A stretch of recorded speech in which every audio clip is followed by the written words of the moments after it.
एक ऐसी एंशिएंट चीज जो सालों से जमीन के अंदर दफन थी, लेकिन अब वो आजाद हो चुकी है और लोगों की बॉडी पर कब्जा कर रही है। और ये स्ट्रेंज महामारी अपने साथ कुछ शक्तियां लेकर आई है जिन पर बिलीव नहीं किया जा सकता। इस रोमांचक कहानी की शुरुआत होती है जॉन नाम के एक आदमी को दिखाते हुए। जॉन तो एक किसान था जो अपने बड़े से फार्म फील्ड में खेती करता था। इस समय भी वो बहुत ज्यादा मेहनत का काम कर रहा होता है। कई घंटों की लगातार खुदाई के बाद जब वो एक ऐसे प्लेस पर पहुंचा जहाँ की मिट्टी बहुत ही ज्यादा नरम थी। अब जैसे ही वो अपनी कुदाल लेकर उसके ऊपर चलाता ही है तभी कुछ तो रिवील हुआ। वहाँ पर एक गड्ढा सा बन गया था जिसे कि जॉन ध्यान से देखने लगा। जैसे ही वो ऊपर की मिट्टी हटाता है तो वो एकदम दंग रह गया, क्योंकि अंदर की तरफ किसी अनजान चीज का कटा हुआ हाथ होता है और वो इस तरीके से दफनाया गया था जैसे कि कोई खतरनाक चीज हो। जॉन जब ध्यान से देख रहा था तो वो किसी इंसान का ही हाथ होता है, लेकिन उसके इतने बड़े खतरनाक नाखून होते हैं कि कोई भी डर जाए। अब ये चीज क्या है और जॉन को ये बाहर निकालना भी चाहिए कि नहीं, इसमें वो कंफ्यूज हो गया। इसीलिए उसने कुछ किया नहीं और अपने रेस्ट करने के लिए चला गया। इतने देर की मेहनत के बाद वो कुछ खाने लगता है और फिर आराम से उस अजीब सी चीज को देखने का डिसाइड करता है। उसके दिमाग में चल रहा था कि जरूर ये कोई एंशिएंट चीज होगी जिसे बेचकर वो काफी सारे पैसे कमा लेगा। दिन तो अब ढलने लगा था, इसीलिए जॉन एक बार जाकर वहाँ पर नजर मारता है। लेकिन जब वो उस जगह पर पहुंचा और गड्ढे में देखने की कोशिश की तो पता चला कि वो गड्ढा अब काफी बड़ा हो चुका है और जो कटा हुआ एंशिएंट हाथ वहाँ पर मौजूद था वो भी गायब हो चुका है। वहाँ की मिट्टी को देखकर यही लग रहा था कि कोई तो अनजान चीज थी जिसने उस हाथ को वहाँ से निकालने की कोशिश की है। जॉन तो आसपास भी नजर मारने लगा कि कहीं कोई जंगली जानवर उसे तो नहीं लेके चला गया। उस पूरी जगह पर कीचड़ बन चुका था, जबकि वहाँ पर बारिश भी नहीं हुई होती। लेकिन अब थोड़ी जांच पड़ताल करने के बाद जॉन जब डिसाइड करता है कि वो वापस चला जाएगा तभी उस कीचड़ में से कोई तो बाहर निकला। उस अनजान सी चीज ने जॉन को पकड़कर अंदर खींचना स्टार्ट कर दिया। वो जो भी अनजान चीज थी उसकी पूरी बॉडी मिट्टी में लदी होती है और वो जॉन से काफी ज्यादा ताकतवर दिख रही थी, जो कि उसे नीचे खींचकर काफी डैमेज पहुंचाती। जॉन चिल्लाते रह गया, लेकिन उस जगह पर कोई उसकी मदद करने नहीं आया। कई देर तक इसी तरीके से वो जूझता रहा और अंत में अनकॉन्शियस हो गया। हमें तो फिर जॉन के गले के पास कुछ निशान दिखाए जाते हैं। इसका आखिरकार क्या मतलब है ये थोड़ी देर में पता चलने वाला है। अब हमें कुछ दिनों बाद एक कपल दिखाया जाता है जिनका नाम मार्क एंड सेरा था। वो दोनों छुट्टियां लेकर रोड ट्रिप पर जा रहे थे एंजॉय करने के लिए। कार में बैठकर दोनों यही डिसाइड करते हैं कि वो अलग अलग जगह घूमेंगे। लग भी कुछ ऐसा ही रहा था उनके चेहरे को देखकर, पर प्रॉब्लम की बात ये हो गई कि वो रास्ता भटक गए थे। वो आयरलैंड के एक ऐसे प्लेस पर आ गए होते हैं जहाँ पर ना तो कोई नेटवर्क था और ना ही इंटरनेट काम कर रहा होता है। उनका जीपीएस भी थोड़ा खराब हो गया था, तो अब यहाँ कोई भी रास्ता ना मिलने के कारण वो एकदम कंफ्यूज हो जाते हैं और अपने हिसाब से जो ठीक लग रहा था उस रास्ते को पकड़कर बाहर निकलने लगते हैं। धीरे धीरे पता चला कि वो ट्रैवल करते हुए किसी सकरे रास्ते पर आ गए हैं। इस जगह के बारे में मार्क एंड सेरा को बिल्कुल नहीं आइडिया था। दिन भी अब काफी ढलने लगा था और रात होने वाली थी। मार्क जब कार को चला रहा था तो जमीन पर बहुत सारे मड आ चुके होते हैं। उसी एक मड वाले गड्ढे में मार्क की कार फंस जाती है। वो कितना भी एक्सीलरेटर दे दे लेकिन कार बाहर निकल ही नहीं रही थी। मार्क और सेरा उतरकर जब चेक करते हैं तो ये आसानी से तो नहीं होने वाला। उनकी कार का टायर एकदम अटक चुका है। बहुत जल्दी रात भी हो जाएगी और वो बिल्कुल भी रेस्ट नहीं ले सकते ऐसे खुली जगह में रहने का। आसपास ना तो कोई घर होता है और ना ही कोई कार पास हो रही थी, यानी अब उन्हें खुद ही मदद ढूंढनी होगी आगे बढ़कर। मार्क तो अब कहता है कि वो खुद जाएगा और किसी की मदद लेकर आएगा। तब तक सेरा कार के अंदर ही बैठेगी ताकि वो एकदम सेफ रहे। सेरा इस बात को मना कर रही थी, लेकिन मार्क कहता है कि यही एक रास्ता है।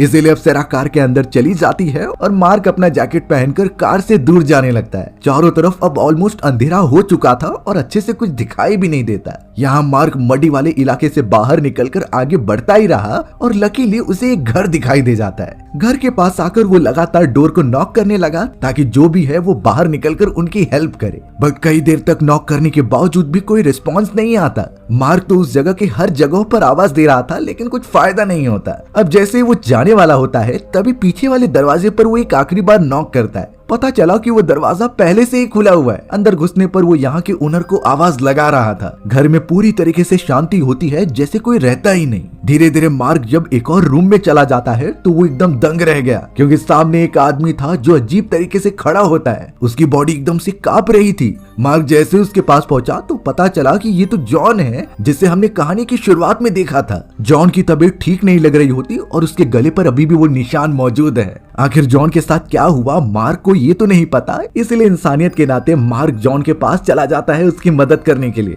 जॉन की पूरी बॉडी एकदम से कांप रही थी, जैसे उसने कुछ भयंकर देख लिया हो, या तो वो अनजान चीज उसके ऊपर काबू कर चुकी है। मार्क तो उस जगह से ट्राई करता है किसी को कांटेक्ट करने का, लेकिन उस जगह पर भी नेटवर्क नहीं था। अब जॉन की हालत उससे देखी नहीं जाती, तो मार्क ने डिसाइड किया कि वो सेरा को बुला कर लाएगा। एटलीस्ट वो दोनों जॉन को उठाकर कार में लेकर जाएंगे और हॉस्पिटल पहुंचा देंगे। मार्क तो जॉन को उसी टेबल पर बिठाकर निकल पड़ता है सेरा को बुलाने के लिए। सेरा मार्क का वेट कर रही थी और मार्क अचानक उसके सामने आ गया, पर मार्क उसे सब बातें बताने लगा कि कैसे घर के अंदर बहुत ही बूढ़ा आदमी बुरी हालत में है, हमें उसकी मदद करने जरूर जाना होगा। सेरा एक सेकंड भी नहीं लगाती उसके साथ आगे बढ़ने के लिए, क्योंकि वो भी मार्क की तरह एक अच्छी इंसान थी। एकदम मिड नाइट का समय हो चुका था और वो दोनों कपल आगे बढ़ रहे थे उस घर की तरफ, लेकिन उन्हें जरा भी अंदाजा नहीं कि अच्छाई के चक्कर में वो दोनों अपनी जान को खतरे में डाल रहे हैं। एक ऐसा खतरा जो सालों से जमीन के अंदर दफन था। सेरा तो अब इतने बड़े घर को देखकर काफी चौंक गई, क्योंकि ये हमेशा से उसकी विश थी कि वो भी ऐसे घर में रहे। मार्क और सेरा को तो चारों तरफ अंधकार ही दिखाई दे रहा था, पर फिर भी मार्क की बात मानकर वो अंदर जाने का ट्राई करते हैं।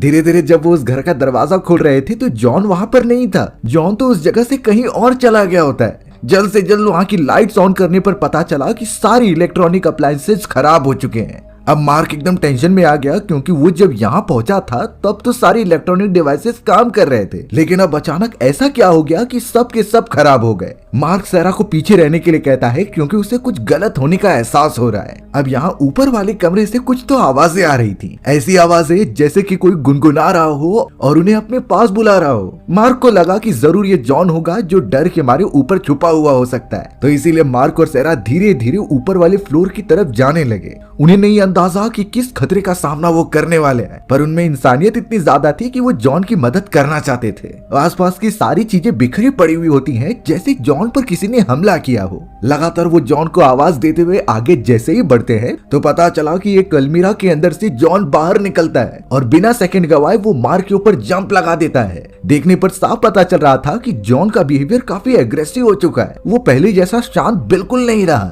उसके नाखून अपने आप ही एकदम तेज हो चुके थे और वो दांतों से मार्क के गले पर काटने की कोशिश कर रहा था। मार्क बेचारा कैसे भी अपने आप को प्रोटेक्ट करता है अपने हाथों की मदद से और जॉन को अपने से दूर करने की कोशिश करता है। बेचारी सेरा साइड में एकदम डर चुकी थी और उसे कुछ समझता नहीं कि वो मार्क को कैसे बचाए। वो तो सिर्फ मदद के लिए चिल्ला रही थी, लेकिन आसपास उनके अलावा कोई नहीं रहता। जॉन कई देर तक मार्क के ऊपर इसी तरीके से झपट्टा मारते रहा, पर मार्क ने अचानक अपने मोबाइल फोन की फ्लैशलाइट जो जलाई थी वो जॉन के चेहरे पर कर दी। अब रोशनी पड़ते ही पता नहीं जॉन को क्या होने लगा, उसके पूरे बॉडी पार्ट ही एकदम से गलने लगते हैं। ऐसा लग रहा हो कि उसे रोशनी से बहुत ही ज्यादा एलर्जी है। लेकिन जॉन के शरीर में अचानक ऐसा क्या हुआ और उसके गले पर अभी भी ये निशान क्या थे, ये सब एकदम रहस्य रह जाता है जो थोड़ी देर में पता चल जाएगा। अब मार्क ने जैसे ही फ्लैशलाइट लगाते हुए जॉन को अपने से दूर किया तो जॉन खुद को कंट्रोल नहीं कर पाता। वो तो सीधा अनस्टेबल होकर खिड़की से नीचे कूद जाता है। अब इतनी ऊंचाई से गिरने के बाद तो किसी का भी बचना नामुमकिन है। जॉन की डेड बॉडी अभी भी जमीन पर पड़ी हुई थी।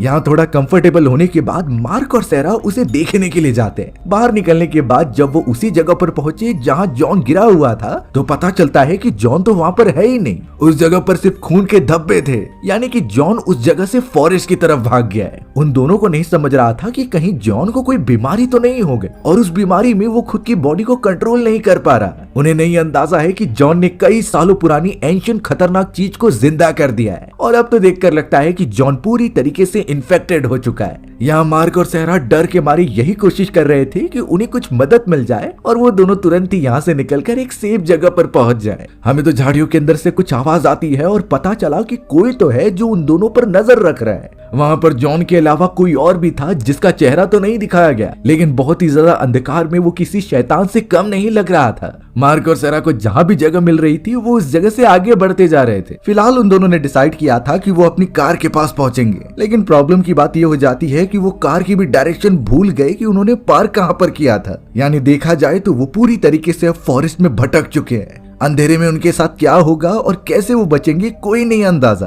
थोड़ी देर तक चलने के बाद आखिरकार वो उस स्पॉट पर पहुंच जाते हैं जहां जॉन को उसी अनजान चीज ने दबोच लिया था। अचानक अब मार्क का भी पैर कोई खींचने लगता है उस मडी वाले इलाके में। सैरा उसे पकड़ती है, लेकिन पानी के अंदर सिर्फ हमें एक हाथ दिखाया जाता है और ये वही हाथ था जिसे कि जॉन ने जमीन में से निकाला था। मार्क के पैर को उसने काफी जख्मी कर दिया और अंदर खींचने की पूरी कोशिश कर रहा था, लेकिन सैरा भी मार्क को बचाने के लिए उसे अपोजिट डायरेक्शन में खींचती है। उस जगह पर तो एकदम कियोटिक माहौल बन गया था और कोई नहीं समझता कि ये कौन कर रहा है। मार्क भी फाइनली पूरा पुश करता है और कैसे भी करके गड्ढे से बाहर निकल जाता है। सहरा उसे लेकर आगे बढ़ती चली गई क्योंकि वो एक सेकंड भी यहाँ पर नहीं बिता सकते थे। उन दोनों को कुछ समझता नहीं, इसीलिए वो बैक टू वही डायरेक्शन में जाने लगे थे जहाँ जॉन का घर था। उसके अलावा कोई भी और सेफ प्लेस दिखाई नहीं दे रहा होता। एटलीस्ट वो घर के अंदर जाकर सारे दरवाजे बंद कर सकते हैं ताकि जो भी अनजान चीज उन पर अटैक करने की कोशिश कर रही है वो ना आ पाए। मार्क और सैरा उस जगह पर पहुंचते हैं तो एक लैम्प जो बाहर की तरफ जल रहा था उसे भी उस अनजान चीज जो कि मडी वाले इलाके से निकल रही होती है उसने तोड़ दिया होता है। इससे साफ पता चल रहा था कि जो भी क्रिएचर आ चुका है उसे रोशनी से डर लगता है। मार्क को पीछे से अब आवाजें आने लगी, इसीलिए वो दरवाजा ओपन करके सैरा को अंदर भेजने लगा।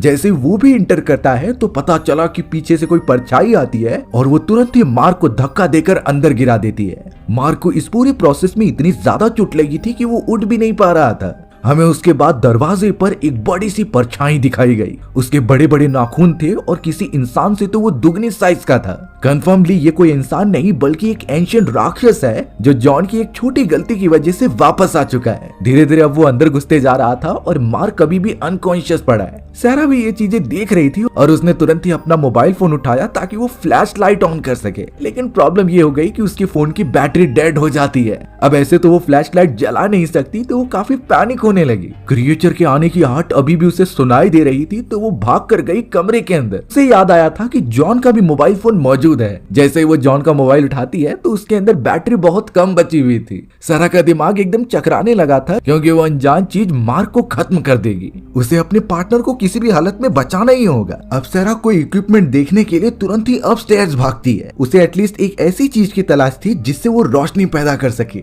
इलेक्ट्रॉनिक अप्लायंसेस काम नहीं कर रहे हैं तो वो उन चीजों को देख रही थी जो बैटरी पर चलते हैं। सैरा का लक अच्छा था कि उसे एक लैंप मिल गया। उसने तुरंत ही लैंप को ऑन कर दिया था जिससे थोड़ी रोशनी आगे बढ़ रही थी। वो अनजान क्रिएचर सीढ़ियों पर चढ़ रहा था, लेकिन जैसे ही रोशनी दिखाई दी उसने अपने कदम पीछे कर लिए। यानी हो सकता है कि भले ही वो सैरा को ना मारे लेकिन मार्क पर हमला कर सकती है। सैरा ने तो उस लैंप वाली रोशनी को स्टेयर्स की तरफ कर दिया ताकि रोशनी नीचे तक पहुंचे और वो जाकर मार्क को बचा ले। सेम ऐसा ही होता है और जल्द से जल्द वो नीचे पहुंच जाती है और देखती है कि जॉन घायल पड़ा हुआ है। सैरा ने कैसे भी करके मार्क को उठाया और उस जगह से अपर वाली फ्लोर पर लेकर चली गई। वो दोनों तो एकदम शॉक होकर नीचे पड़े हुए थे। जो लैंप की रोशनी उन्हें प्रोवाइड हो रही थी वही उनका आखिरी सोर्स था बचने का। अगर बाय चांस ये खराब हो गया तो शायद वो क्रिएचर वापस आएगा। इस बार तो उनके पास कोई रास्ता भी नहीं है भागने का। बेचारे दोनों एकदम निहत्ते हो चुके थे। सैरा मार्क से पूछ रही थी कि तुम ठीक हो कि नहीं, लेकिन जब वो उसके पैरों की तरफ देखती है तो वो एकदम दंग रह गई क्योंकि उसके पैर मल्टीपल जगहों से काट लिए गए थे।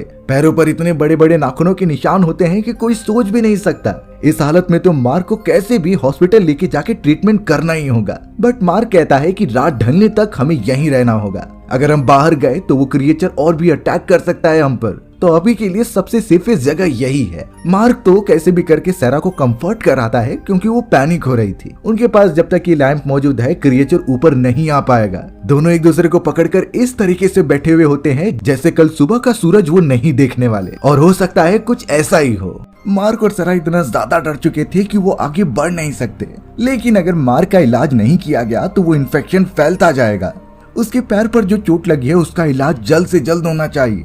वो जो भी अनजान सा क्रिएचर है वो बाहर की तरफ मौजूद है और अगर रोशनी जरा से भी कम हुई तो वो उनके ऊपर अटैक कर देगा। सैरा पूरी तरीके से उस क्रिएचर की मूवमेंट पर नजर रख रही थी खिड़की की तरफ से। तभी अचानक उसे एक प्लान समझ में आता है। उसे सामने की तरफ एक ट्रैक्टर दिखाई दे रहा था जो पूरी तरीके से वर्किंग है। अगर वो उसकी तरफ चले जाए तो कैसे भी करके यहाँ से बाहर निकल सकती है। तो इसीलिए सैरा ये प्लान मार्क को भी बताती है और कहती है कि मैं जब ट्रैक्टर के पास जाऊंगी तो तुम ये फ्लैश लाइट मेरी तरफ दिखा देना। रोशनी की वजह से वो क्रिएचर उसकी तरफ अट्रैक्ट नहीं हो पाएगा। मार्क को भी ये प्लान अच्छा लगता है तो वो उसे एग्जीक्यूट करने लगे। सैरा जल्द से जल्द खिड़की के रास्ते से कूदती है और लाइट की मदद से आगे बढ़ती है। सच में वो अनजान सा क्रिएचर लाइट की वजह से पास नहीं आ पा रहा था, तुरंत ही सहरा जैसे ही ट्रैक्टर के पास पहुंचने वाली थी तभी पता चला कि ऊपर की तरफ मार्क के पास जो लाइट मौजूद होती है उसकी बैटरी एकदम से बंद होने लगी और अचानक थोड़ी ही देर में वहां पर एकदम अंधेरा हो जाता है। अंधेरा मतलब साफ साफ खतरा था। फिर भी सहरा ने हार नहीं मानी और सीधा ट्रैक्टर के पास जाकर बैठ गई। थोड़ी ही देर में साइड से कुछ गुर्राने की आवाज आई और पता चला कि वहां पर जॉन नाम का वही आदमी मौजूद है और वो पूरी तरीके से एक खतरनाक क्रिएचर में बदल चुका है। वो सीधा ट्रैक्टर के पास आ रहा था सहरा पर झपट्टा मारने के लिए, लेकिन सहरा ने सही समय पर उस ट्रैक्टर की हेडलाइट्स ऑन कर दी। ये हेडलाइट सीधा पड़ती हैं जॉन की बॉडी पर और देखते ही देखते उसका पूरा शरीर एकदम पत्थर में बदलने लगा था। उसके आंख से लेकर हाथ पैर एकदम पत्थर में बदलकर टूटने लग जाते हैं। यानी ये बात साफ है कि क्रिएचर लाइट से कमजोर हो जाता है। सहरा ने बहुत देर तक लाइट्स ऑन रखी जिससे कि जॉन वहीं पर मर गया। पर अब उसे अपने हस्बैंड मार्क को कैसे भी बचाना है, तो वो ट्रैक्टर को उस घर के पास लेकर चली गई और अंदर जाकर अपने हस्बैंड को आवाज देने लगी। उसे ये रियलिटी पता चली कि उसका हस्बैंड अब बहुत कमजोर हो चुका है। उसके बॉडी पर जो जख्म लगे हुए थे उससे वो इन्फेक्टेड होता चला जा रहा है और ये इन्फेक्शन किस हद तक जाएगा उसे नहीं पता। जैक के बॉडी में चेंजेस साफ दिखाई दे रहे थे और ये कंफर्म था कि जैक भी उन्हीं क्रिएचर्स में बदल रहा है। ये बातें सहरा को तब ज्यादा क्लियर हो गई क्योंकि जब वो मार्क को उठाकर लेकर जा रही थी तो मार्क जहां भी लाइट्स देखता उसे जाकर तुरंत ही तोड़ने लग जाता। यानी क्रिएचर के सिम्टम्स उसमें साफ दिखाई दे रहे हैं और शायद थोड़ी देर के अंदर मार्क क्रिएचर में कन्वर्ट भी हो जाए। लेकिन फिर भी सहरा अपने हस्बैंड को छोड़ नहीं रही थी। एक समय पर तो मार्क उसे धक्का देकर सीधा ट्रैक्टर की लाइट की तरफ गया ताकि वो उस आखिरी लाइट के सोर्स को भी तोड़ दे और फिर बाद में क्रिएचर बनकर सहरा पर ही हमला करे। सहरा एकदम मजबूर थी और कुछ कर नहीं पाती, इसीलिए वो साइड में जाकर छुप गई। बेचारी अब वो साफ देख पाती है कि उसका हस्बैंड मार्क पूरी तरीके से क्रिएचर में कन्वर्ट हो रहा है। यानी अब वो उसका हस्बैंड बिल्कुल भी नहीं रहा। उसकी सांसें तेज हो चुकी हैं और गुर्राने की आवाज तो आ ही रही है। वो तो ट्राई कर रही थी कि मैच बॉक्स की मदद से रोशनी बनाए रखे। फिर भी सहरा इस समय बिल्कुल हार नहीं मानती, इसीलिए उसने पीछे वाले घर की चाबी निकाली और सीधा वहां जाकर छुप गई। पर उसे क्या पता कि मार्क दूसरी तरफ मौजूद है और उसने बहुत बुरी तरीके से उसका एक हाथ काट लिया है। सहरा इन चीजों को बिल्कुल सह नहीं पा रही थी और उसने कैसे भी करके एक लैंप ऑन करने का ट्राई किया। वो लैंप पहले तो नहीं जलता लेकिन बाद में पूरी तरीके से रोशनी फैला देता है। ये रोशनी सीधा जाकर पड़ती है उसके हस्बैंड मार्क की तरफ और मार्क धीरे धीरे पूरी तरीके से मिट्टी में कन्वर्ट होने लगा। सहरा ये बिल्कुल नहीं चाहती थी लेकिन अब ये उसका हस्बैंड नहीं रहा। वो एक ऐसा शैतान बन चुका है जो लोगों को खा जाता है। मार्क की पूरी बॉडी एकदम से मिट्टी में कन्वर्ट हो ही चुकी थी। लेकिन अब सबसे बड़ी प्रॉब्लम ये होती है कि सहरा का भी हाथ इन्फेक्टेड था और वो नहीं चाहती थी कि वो भी पूरी तरीके से क्रिएचर में कन्वर्ट हो जाए।